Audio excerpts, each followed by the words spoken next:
इस वक्त हमारे साथ अनिला जी भारतीय जनता पार्टी से हैं, हमारे साथ आशुतोष वर्मा जी समाजवादी पार्टी से हैं, मुकेश शर्मा जी कांग्रेस के प्रवक्ता हमारे साथ मौजूद हैं और शिवराज भाटी जी हैं, ये बीजेयू के नेता हैं, हमारे साथ हैं।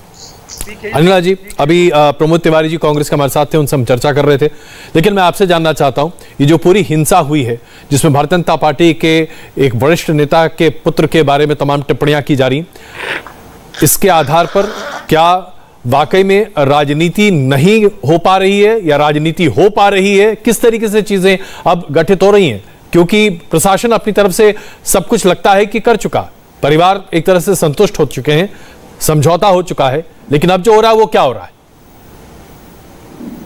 जिस प्रकार की एक वॉलेटाइल सिचुएशन कल बन गई थी, उसको मैं कहूंगी कि उत्तर प्रदेश की सरकार ने बहुत अच्छी तरीके से संभाला है। जो कुछ भी हुआ दुर्भाग्यपूर्ण था, परंतु ये और ज्यादा दुर्भाग्यपूर्ण बन सकता था, क्योंकि जो राजनीतिक दल के नेता और कार्यकर्ता हैं इस सिचुएशन को और ज्यादा खराब करने पर तुले हुए थे। उसका एक छोटा सा नमूना हमने सुबह भी देखा कि अखिलेश यादव जी के घर के सामने जो पूरा एक तमाशा हुआ है, हमने देखा कि एक जीप भी जला दी गई, पुलिस वालों को पीटा गया, एक दरोगा की हालत काफी खराब भी है उसमें। तो आप सोचिए कि जब ये लखनऊ राजधानी में अपने घर के सामने ये सब कर सकते हैं, तो वहां पहुंचकर जाने क्या क्या करते हैं। और हमने देखा कि प्रियंका, ऐसी आशंका आपको क्यों है? आपको लगता है कि प्रशासन की पकड़ मजबूत नहीं है? प्रशासन की पकड़ मजबूत है, प्रशासन समझदार है, इसीलिए जो गिद्ध वाली राजनीति करने के लिए वहां पर जाना चाह रहे थे, ऐसे गिद्धों को रोका गया है। क्यों जानबूझकर हम वहां पर भेजें? अनिला जी, लेकिन यही आरोप तो भारतीय जनता पार्टी पर तमाम विपक्ष लगा रहा है कि जब बंगाल में बीजेपी कार्यकर्ताओं के ऊपर हिंसा होती है तो वहां पर बीजेपी की टीम जाती है, वहां पर कोई रोक नहीं होता, लेकिन उत्तर प्रदेश में भारतीय जनता पार्टी की अगुवाई की सरकार ऐसा नहीं होने देती। पहले भी ऐसा हुआ, दोबारा ऐसा हो रहा है। अजय जी, मुझे ये बता दीजिए कि अगर मैं पश्चिमी बंगाल की बात करती हूँ, पश्चिम बंगाल में कब हमारे भारतीय जनता पार्टी के कार्यकर्ता या आरएसएस से जुड़े हुए लोगों ने मार्च निकाला हो काले झंडे लेकर, और वहां की सरकार ने उनको षड्यंत्र के रूप में लोगों को भेजा हो और मारा गया? यहाँ तो छुपकर मारते हैं। पश्चिम बंगाल में भारतीय जनता पार्टी के कार्यकर्ताओं के सामने आके नहीं मारते, ये लोग छुपकर मारते हैं, अटैक करते हैं। जितनी भी शहादतें वहां पे आरएसएस या भारतीय जनता पार्टी से जुड़े हुए व्यक्तियों की, लेकिन वहां आप जाते हैं ना। ठीक है, सवाल यह है कि जब विपक्षी पार्टी के तौर पर आप पश्चिम बंगाल में जाते हैं, वहां आप अपना राइट एक्सरसाइज करते हैं, तो विरोधियों को यहां राइट एक्सरसाइज क्यों नहीं करने दे रहे? नहीं तो आप क्या कंपेयर कर सकते हैं? मैं कंपेयर नहीं कर रहा हूं, मैं सवाल पूछ रहा हूं जो कि विपक्ष पूछ रहा है। बिल्कुल जाए, पर यहाँ पर जिस प्रकार का एक सिचुएशन बनी हुई थी, आपको लगता है ये संभालने जा रहे थे? यहाँ फोटो ऑप्टिक्स हो रही है। चलिए आशुतोष जी से ही पूछ लेते हैं। आशुतोष जी, आप लोग सिचुएशन संभालने नहीं जा रहे थे, आप फोटो ऑप्टिक्स करने जा रहे थे। अखिलेश जी फोटो ऑप्टिक्स कर रहे थे पूरे दिन भर, अनिला जी तो कम से कम यही मानती है। अजय जी, भारतीय जनता पार्टी और योगी सरकार को लोकतंत्र में बिल्कुल भी विश्वास नहीं है और ये हम जानते हैं। विपक्ष अगर नहीं जाता तो हाथरस में रातों रात अपनी उस बेटी को जलाने के लिए क्यों आतुर हो गए थे? हाथरस के बाद बदायूं, बदायूं के बाद बरेली, बरेली के बाद बिजनौर, बिजनौर के बाद बुलंदशहर और बुलंदशहर के बाद कन्नौज। क्या उत्तर प्रदेश देख नहीं रहा है किस तरीके से जल रहा है वो?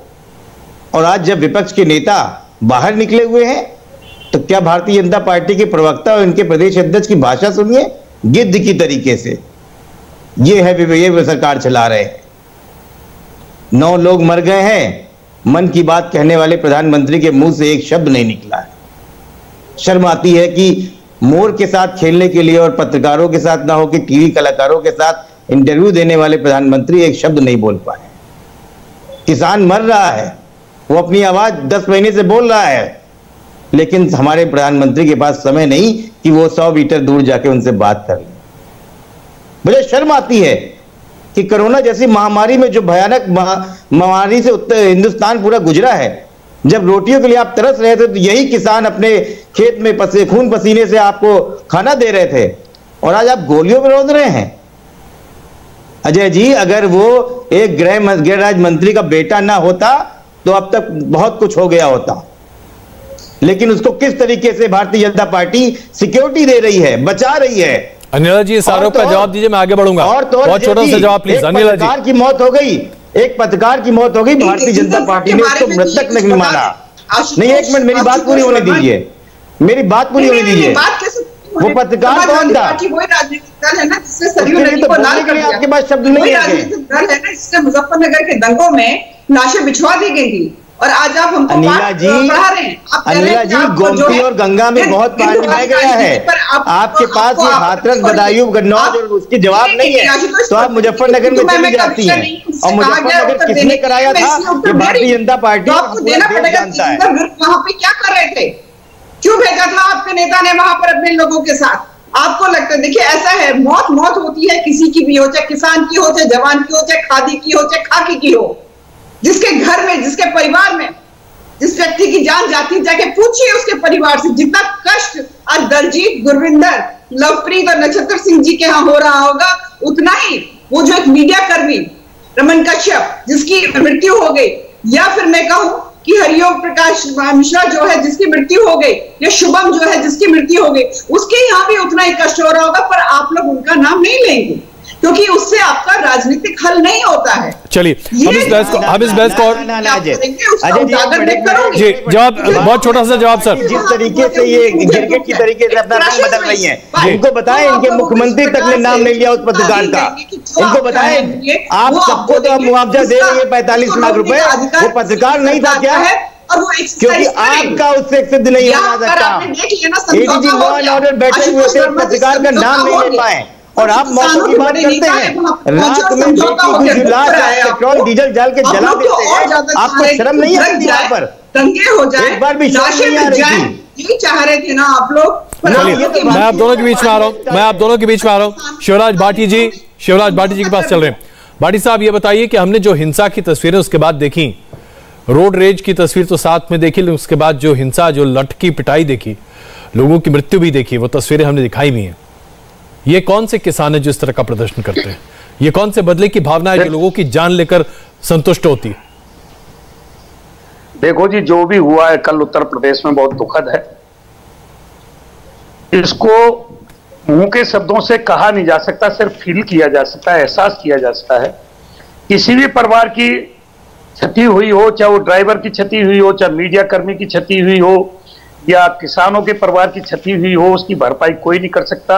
लेकिन चलो, जो भी हुआ, जैसे भी हुआ, आज उसका समझौता हुआ, किसानों के बीच में बैठ के हुआ। अगर समझौता हो गया है तो ये चैप्टर नहीं अब खत्म होना चाहिए, और केंद्र सरकार को भी।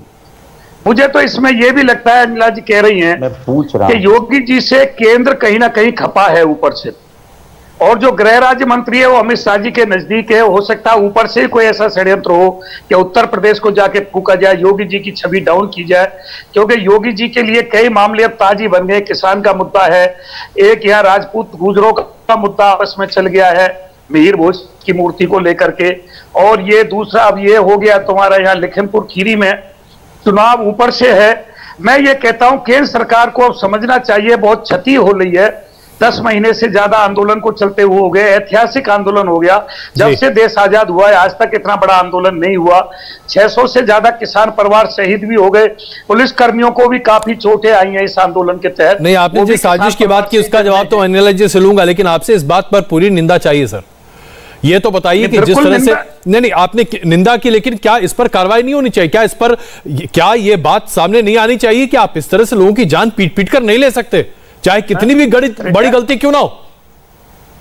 हाई कोर्ट के रिटायर्ड जज को इसकी जांच दे दी गई है, स्वच्छ जांच होनी चाहिए इसकी, होगी भी, जो रिटायर्ड जज हैं, और जांच का विषय है। जिसने भी गलती की है कानून हाथ में लेने का ना हमको अधिकार है, ना गृह राज्य मंत्री के बेटे को अधिकार है, ना उनके ड्राइवर को। चलिए, एक सवाल और मैं आपसे पूछ लेता हूं, फिर मैं जरा मुकेश जी के पास चलूंगा। ये तेजेंद्र विर्क कौन सा है साहब? ये किसान नेता है या समाजवादी पार्टी के नेता है? क्योंकि जो जानकारी सामने आ रही है इनका लिंक समाजवादी पार्टी से है, तो ये किसान नेता है क्या? मुझे ज्यादा उनके विषय में जानकारी नहीं है, जिसके विषय में जानकारी नहीं है मैं कह नहीं सकता। लेकिन अभी जल्दी में हरियाणा के खट्टर साहब ने एक बयान दिया अपने कार्यकर्ताओं को बुला करके कि जैसे को तैसा जवाब दो, लठ लो और झगड़ा करो, 2 महीने जेल में रहोगे तो नेता बन जाओगे। इधर इन्होंने गृह राज्य मंत्री का भी जो अभी चंद दिन पहले का बयान था वो भी निंदनीय था।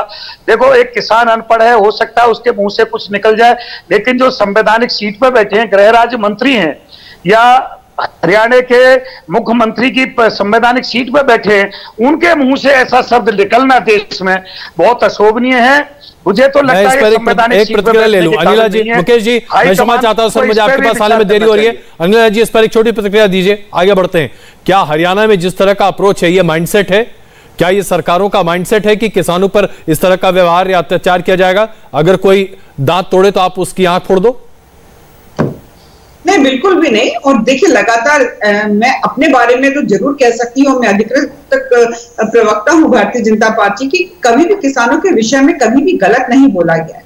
हमेशा सरकार ने प्रयास किया है, केंद्र की सरकार ने प्रयास किया है, राज्य की सरकार ने प्रयास किया है।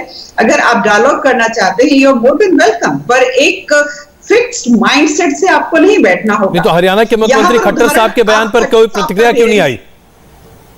आनी चाहिए थी ना जी।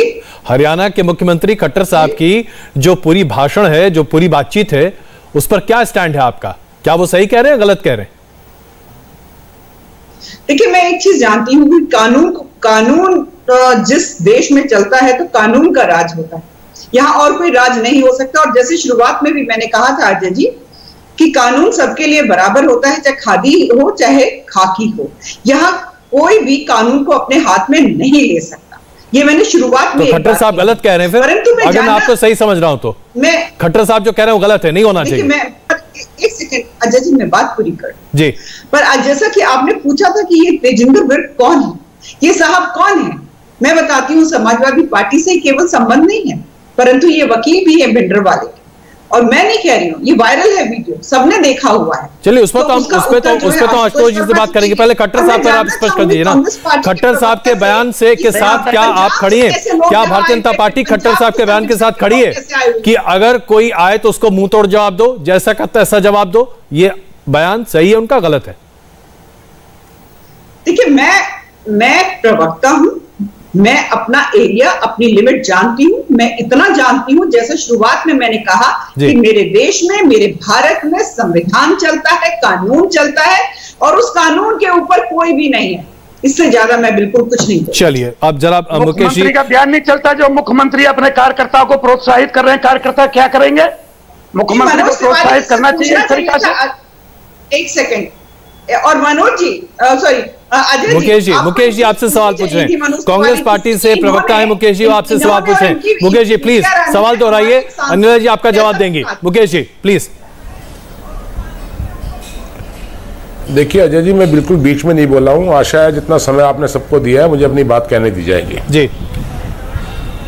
करनाल से एक काम शुरू हुआ, एक डीएम ने सरेआम कहा सिर फोड़ दो, उसके बाद सरकार बीच में घुसी, सरकार को लेने के देने पड़ गए।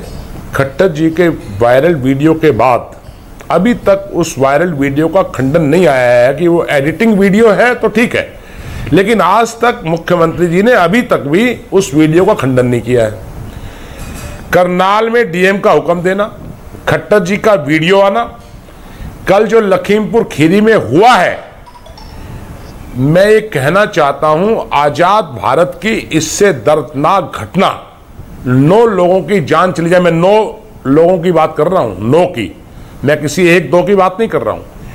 जो हुआ है ये आजाद भारत की एक ऐसी घटना है, लोकतंत्र को समझ लीजिए पूरी तरीके से डेमोक्रेसी किल कर दी गई है।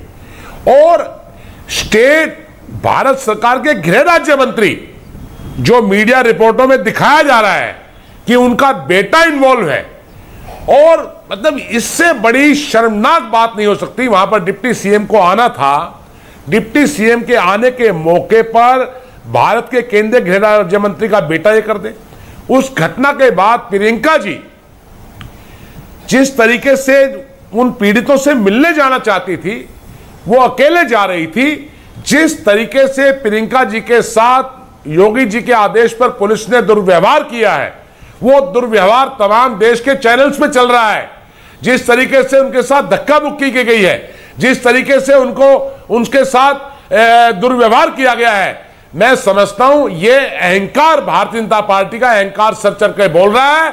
और निश्चित तौर पर मैं स्पष्ट रूप से आज ये कह रहा हूं कि योगी सरकार उत्तर प्रदेश से गई और योगी जी में जरा सी भी नैतिकता बची है तो उनको तुरंत प्रभाव से अपने पद से इस्तीफा दे देना चाहिए। अनिल जी आपका जवाब दे रहे हैं, अनिल जी आपका जवाब दे रहे हैं, अनिल जी प्लीज जवाब दीजिए।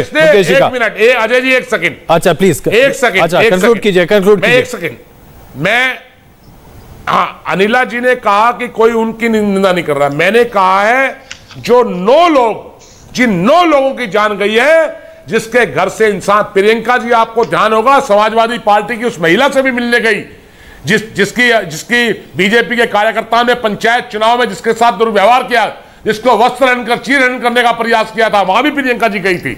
और मैं आपको बता दूं, आप न्याय की बात करते हैं, अरे जो गोरखपुर के अंदर पंकज गुप्ता की हत्या हुई है, क्या आज तक वो पुलिस वाले गिरफ्तार हो गए? अरे साहब कौन से न्याय की बात कर रहे हैं आप? उत्तर प्रदेश और हरियाणा में तालिबान राज आ चुका है, मैं स्पष्ट रूप से कह रहा हूं, तालिबान राज है। तालिबान राज उत्तर प्रदेश और हरियाणा में, और उत्तर प्रदेश में लखनपुर खीरी में यही दिख रहा है। अनिला जी जवाब दीजिए। अनिला जी देखिए, जो फोटो ऑप्टिक्स हम देख रहे हैं प्रियंका वाड्रा के, हर चैनल पे दिखाई जा रहे हैं कि वो झाड़ू लगा रहे हैं, और दूसरा हमने कट 1 जो जिसको बोलते हैं, कट 2 में तो झाड़ू लगा रही, कट 1 में हमने देखा किस प्रकार से उन्होंने पुलिस वालों से उलझने का प्रयास किया और फिर महिला कार्ड प्ले किया कि महिला से कैसे बात करते हैं आपको आती नहीं, आप लड़ाई झगड़ा आपने वो नहीं देखा प्रियंका जी को किस तरीके से शांत रहिए, किस तरीके से धक्के मारे गए, वो नहीं देखा आपने? शांत शांत शांत शांत, आप वो देख रही है, बोली थी ना, आप क्यों मिसगाइड कर रही हैं? तो ये कब तक आप लोग झूठ बोलेंगे? कांग्रेस वो राजनीतिक दल है कि आज झाड़ू फर्श पे लगा रहे हैं, इन्होंने तो पूरे देश में झाड़ू लगा दी। आज किसान का जो बदहाल हो रखा है किसान, वो इनकी वजह से। ये झाड़ू जो प्रियंका जी ने लगाई है, बीजेपी में झाड़ू लग गई है, ध्यान रखना। किसान जो है बद से भारतीय जनता पार्टी में उत्तर प्रदेश से झाड़ू लगनी शुरू होगी और 2024 तक झाड़ू लगती जाएगी, अब ध्यान रखना आप। राजस्थान में अभी कल की बात है, आज और कल की बात है कि किसानों के ऊपर लाठी फेली गई है। हाँ, बस्तर में, अरे आप लखीमपुर खीरी पे आइए, आप गोरखपुर पे आइए, राजस्थान पहुंच गए। आज पिछले आप क्यों डाइवर्ट करना चाहती हैं इशू को? किसान जो है आज उत्तर प्रदेश की पूरी शासन व्यवस्था चरमरा गई है। हरियाणा के मुख्यमंत्री लाठी मारने का आदेश दे रहे हैं। मैं फिर दोहरा रहा हूँ, यूपी और हरियाणा में तालिबान राज है। झाड़ू उत्तर प्रदेश ने कांग्रेस के ऊपर ऐसी झाड़ू लगाई है ना, अब पोछा भी लगा देंगे। अच्छा ये बताइए अनिला जी, मैं बड़ा सीधा सवाल पूछ रहा हूँ आपसे, आज नेताओं को क्यों नहीं जाने दिया जा रहा? वो कहते हैं कि लोकतंत्र का गला घोट रहे हैं आप, क्या ये आरोप गलत है? तालिबान राज पर जवाब नहीं दे रही है। नहीं, ये नेता जब वहां पे सिचुएशन क्रिएट हो रही थी, यहाँ पे लोगों को पता था ना, तेजिंदर विर्क इनका ही कार्यकर्ता है ना, वो पहुंचा हुआ था, गाइडेंस मिल रही थी ना। हाँ, वहां पर पंजाब तेजिंदर विर्क पे आपने 2 बार सवाल उठाए हैं, आशुतोष जी इसका जवाब दे दें। आशुतोष जी, तेजिंदर विर्क का फोटो भी है मेरे पास, जहां पर वो अखिलेश जी के साथ खड़े हैं, मैं भी दिखा भी सकता हूं अगर आप चाहें तो। ये कौन साहब है तेजिंदर विर्क? किसान नेता हैं, समाजवादी पार्टी से जुड़े नेता हैं, रुद्रपुर के रहने वाले हैं, क्या है ये, क्या संबंध है समाजवादी पार्टी से इनका? नहीं देखिए अजय जी, तेजिंदर विर्क जो भी है, अगर उन्होंने कुछ गलत भी किया है तो उनके खिलाफ पुलिस अपना एक्शन ले। क्या समाजवादी पार्टी ने या अखिलेश यादव जी ने उनको रोका है? क्या किसने आज से मना किया है? सवाल उनसे होना चाहिए जो इस प्रदेश की सुरक्षा व्यवस्था के लिए खड़े हुए हैं। सवाल उनसे होना चाहिए जो विपक्ष को जाने से रोकना देना चाहते हैं। अगर यही आप लोकतंत्र में करना चाहते हैं तो जो बीजेपी शासित राज्य है वहां पर किसी और को ना जाने दे। इसका मतलब कहीं और जो गैर बीजेपी राज्य शासन है वो किसी भी बीजेपी नेता को ना जाने दे। अगर आप इस तरीके से आप जो असम और त्रिपुरा में कराना चाहते हैं वो भारत बनाना चाहते हैं तो बताइए अनिला सिंह जी, आपकी तो भाषा देख ही रहे ना, आप दूसरे को गिद्ध बोलती है। और ये जो नया आपने वर्ड कॉइन कर लिया ना, फोटो ऑप्टिक्स, ये योगी आदित्यनाथ से पूछिए, दुनिया देख चुकी है उनकी फोटो ऑप्टिक्स। तो ये गोल गोल मत सुनाइए, जवाबदेही आपकी है। 9 लोग आपके शासन में बने हैं, गृह राज्य मंत्री वहां बैठा हुआ था, उसके बेटे के ऊपर FIR दर्ज हुई है, जवाब आपको देना है, देश आपसे पूछ रहा है और आप दूसरों से सवाल। अनिला जी ये बात तो सही है, ऐसे जवाब तो देना पड़ता ही है। और अगर हम देखें तो ये भी कहा जा रहा है कि जम्मू कश्मीर पार्ट 2 उत्तर प्रदेश में हो रहा है। उमर अब्दुल्ला जी का ट्वीट भी है, आपने देखा होगा। बिल्कुल, मैं अजय जी आपकी बात से सहमत हूं। देखिए ऐसा है, कश्मीर पार्ट हो रहा है, जैसे कश्मीर में लोगों को नहीं जाने दिया। मुझसे बोला गया है ना बोलने के लिए, थोड़ा शांत रहिए। कांग्रेस बेमतलब हर जगह टांग अड़ाती है, जरूरत भी नहीं होती। पहले मनोज तिवारी से पूछिए कि हमारे सांसद के ऊपर हमला क्यों करवाया था। हाँ, अखिलेश यादव जी से पूछिए पुलिस वालों के ऊपर हमला आज सुबह क्यों करवाया था। हाँ, तेजिंदर विर्क को वहां पर क्यों भेजा था। और जाकर पूछिए अपनी प्रियंका वाड्रा से कि पंजाब से संगठन के लोग वहां पर क्यों भेजे थे, क्या था, क्या षड्यंत्र था, सबकी जांच होगी। अच्छा, ये तो है कि हाईकोर्ट जेल भेजेंगे जांच हमारे मुख्यमंत्री भी नहीं आएंगे। बिल्कुल देंगे, हमारे देश को भी देंगे, प्रदेश को भी देंगे, लगातार दे रहे हैं। मैं बैठी हुई हूँ यहाँ ना। अजय जी, आप लोग क्यों विचलित हो जाते हैं जब मैं उत्तर देना शुरू करती हूँ? खाना इनका, क्योंकि मैं आप लोगों को जीत जल रही है और वो विकट कर रहा है। इससे बड़ी हंसने वाली बात तो नहीं होगी। अनिला जी ने नहीं बताया एक जो मैं कह रही हूँ उसका छुपा रही हूँ, सच के सिवा कुछ नहीं कह रही हूँ।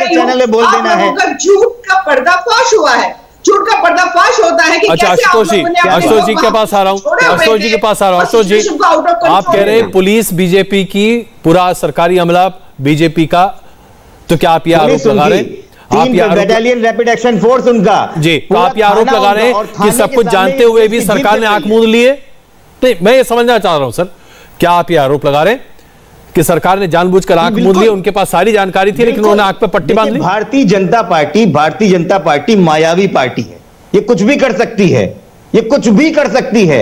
ये जब आज सुबह अगर आपने देखा होगा, माननीय अखिलेश यादव घर के सामने एक 6 ट्रक का टायर ट्रक खड़ा कर दिया। ये कहां से आ गया? उस ट्रक वाले से कहा, पुलिस ने कहा खड़ा कर दो। ये कौन सा तरीका होता है भाई? पूर्व मुख्यमंत्री हैं, वो घर से बाहर नहीं निकलेंगे। रैपिड एक्शन फोर्स लगाया, पुलिस लगाया और गौतमपल्ली थाने के सामने गौतमपल्ली पुलिस थाने की जीप चल रही है। पुलिस वाले कह रहे मुझे नहीं पता। तब तो गजब हो गया है। और ये 9 विक्रमादित्य मार्ग की बात है, जो 5 KD के पीछे 5 कालिदास मार्ग मुख्यमंत्री का घर है। अनिला जी को पता होना चाहिए। बट इसका आरोप तो आपकी पार्टी के ऊपर लगा है, कह रहे कि आपके समर्थकों ने इसको जला दिया, जीप जलाई आपकी पार्टी के लोगों ने। ना, मैंने क्या कहा जय जी, बहुत मायावी पार्टी है। आंदोलन को तोड़ने के लिए ये अलग अलग तरीके के हथकंडे करते हैं। इसीलिए भारतीय जनता पार्टी को बोला जाता है कि भारतीय जनता पार्टी बड़ी झुट्टा पार्टी है, ये कुछ भी कर सकती है। अनिला जी जवाब दीजिए इसका। देश ने देखा है, बहुत गंभीर आरोप है ये। जीप आपकी सरकार ने, आपके मातहत काम करने वाली पुलिस ने उसमें आग लगा दी। यादव जी की पार्टी नहीं, भारतीय जनता पार्टी तो बहुत मायावी पार्टी है। हमें तो कुछ नहीं पता चलता। मुजफ्फरनगर में जब दंगे हुए थे आपको सब कुछ पता था ना। आजम खान जिस प्रकार से मॉनिटर कर रहे थे और इंस्ट्रक्शंस दे रहे थे, तो सिद्ध करता है कि समाजवादी पार्टी को सब कुछ पता था। शर्म आनी चाहिए जिस सरकार के अंदर। यहाँ पर जो अपने आप को किसान नहीं कह रहे हैं, उन लोगों की भी जान चली गई है। उत्तर देना पड़ेगा। ये तेजिंदर विर्क अपने आदमियों के साथ जो समाजवादी पार्टी से जुड़ा हुआ है, वहां पे क्या कर रहा है? आपने मुद्दा उठाया तो मुझे अब लगता है कि इस पर एक सेकंड आशुतोष जी सर, 1 मिनट सर, आशुतोष जी 1 मिनट। शिवराज जी से सवाल बनता है। अनिला जी ने कहा कि जो किसान नहीं है उनकी भी हत्या हो जाती है। स्पष्ट कीजिए शिवराज जी, क्या इस प्रदर्शन में किसान के अलावा और कौन कौन है? क्योंकि ये बात बार बार सामने आती है, कहा जाता है कि किसान के अलावा सब लोग हैं इसमें। नहीं, किसान की भी हत्या हुई है, उसके ड्राइवर की भी हत्या हुई है, जो उसका ड्राइवर था मंत्री के बेटे का। देखो, जो घटना हुई है, क्रिया की प्रतिक्रिया आती है। जब 4 किसान शहीद हो गए तो हो सकता है 2-4 किसान विवेक खो गए हों, क्योंकि वो जो घटना थी, गाड़ी से किसानों को रौंद देना या कुचल देना, उसके बाद क्रिया की प्रतिक्रिया हुई है। एक पत्रकार की भी क्षति हुई है, वो मैंने पहले कहा। लेकिन इसमें जो मुख्य कारण है, ये जो 3 काले कानून आए, इस कानून के हाथ खून से रंग चुके हैं। 700 लगभग किसानों के खून से इस कानून के हाथ रंग चुके हैं और इसको मोदी सरकार इरादे से लेके आई है। उत्तर प्रदेश सरकार को वो गिराना चाहती है, योगी जी की छवि डाउन करना चाहती है हाईकमान भाजपा की, और ये बीच में दर्शाया भी। और ये जो कल की घटना हुई है, इसमें भी कहीं ना कहीं अमित शाह जी का या ऊपर का हाथ है, क्योंकि ये जो हमारे अजय मिश्रा जी हैं गृह राज्य मंत्री, ये अमित शाह जी के नजदीक है। जानबूझ के इस खेल को अंजाम दिया गया है और किसानों के खून से होली खेली गई है, जिसमें हमारे पत्रकार भाई, वो ड्राइवर भी किसी गरीब घर का ही होगा। आपने 2 बार बीजेपी के शीर्ष नेतृत्व पर सवाल खड़े किए। अनिला जी, क्यों नहीं इस काले कानून को ये ले जाते? किसानों के बीच में ये भावना है तो ये तो अच्छा नहीं है बीजेपी के लिए। इस कानून को खत्म करते हैं। आप खुद ही अपनी सरकार को गिराना चाहती हैं क्या अनिला जी? नहीं, शिवराज भाटी जी, आप बात करिए, किसानों की बात करिए। यहाँ पर राजनीतिक दलों के नेताओं की तरह आप बात कर रहे हैं कि अमित शाह जी का हाथ है और अमित शाह जी जो है योगी जी को डाउन करना चाहते हैं। देश में शांति चाहते हो तो इन कानूनों को ले जाओ, जहां से लाए हो वहीं भेज दो इन कानूनों को। भाषा बोलने लगते हैं तो मैं क्यों ना पूछूं कि क्या आप लोग स्पॉन्सर्ड हैं? आपके मुंह से राजनीतिक भाषा निकल कैसे रही है? आप किसान के विषय में बात करिए, केवल और केवल किसान के विषय में बात करिए, क्योंकि आप किसान नेता बनकर सामने आ रहे हैं। तो किसान नेता की जगह राजनेता की भाषा का आप प्रयोग करेंगे और ये समझाने लग जाएंगे बिना किसी तथ्य के कि अमित शाह जी का हाथ इसमें रहा है। इससे ज्यादा दुर्भाग्यपूर्ण और झूठा स्टेटमेंट कोई हो नहीं सकता है। चलिए, आज मुझे अच्छा लगता है कि आज आप बात करें ना किसानों की, अब बात कर रहे हैं यहाँ पे। शिवराज जी से एक छोटा जवाब ले लेते हैं, उसके बाद आगे बढ़ते हैं। शिवराज जी छोटा जवाब दीजिएगा अनिला जी का। शिवराज जी छोड़ा जवाब सर। डीजल सस्ता करो, कृषि लागत सस्ती करो, किसान आयोग का गठन करो, न्यूनतम समर्थन मूल्य को गारंटी कानून करो। जो मोदी जी ने कहा था, मनमोहन जी को लेटर लिखा था, न्यूनतम समर्थन मूल्य गारंटी कानून होना चाहिए। देश में किसान आयोग का गठन होना चाहिए, किसानों की पेंशन होनी चाहिए, विधायक सांसद और जनप्रतिनिधियों के वेतन भत्ता बंद करो। मोटे मोटे वेतन भत्ता और पेंशन ले रहे हैं जो देश के आधे खजाने को लूट रहे हैं, किसानों को कुछ नहीं मिल रहा। जो सबका जी, ये तो किसानों के मुद्दे हैं, इनकी मांगे और तो कुछ है नहीं। इनको क्यों नहीं कर रही है सरकार? आज बेरोजगारी कहां पहुंच रही है, महंगाई कहां पहुंच रही है, तेल डीजल खाद बीज कहां पहुंच रहे हैं, कृषि लागत। जी छोटा जवाब दीजिएगा, मेरे पास वक्त जरा कम है, मैं बहुत जल्दी बढ़ूंगा। छोटा जवाब अनिला जी, छोटा जवाब प्लीज। नहीं बिल्कुल, देखिए मैं चलिए इस बात का सम्मान करती हूँ। जब मैंने इनसे कहा कि आप राजनीतिक भाषा का प्रयोग कर रहे हैं तो आप किसान नेता नहीं है, उन्होंने फिर कहा कि ठीक है हम ये मुद्दों पे बात करते हैं, राजनीतिक भाषा का प्रयोग नहीं करते हैं। इंडिया टीवी हर वक्त हर जगह डाउनलोड करने के लिए सर्च करें India TV news Google play store या ऐप स्टोर पर।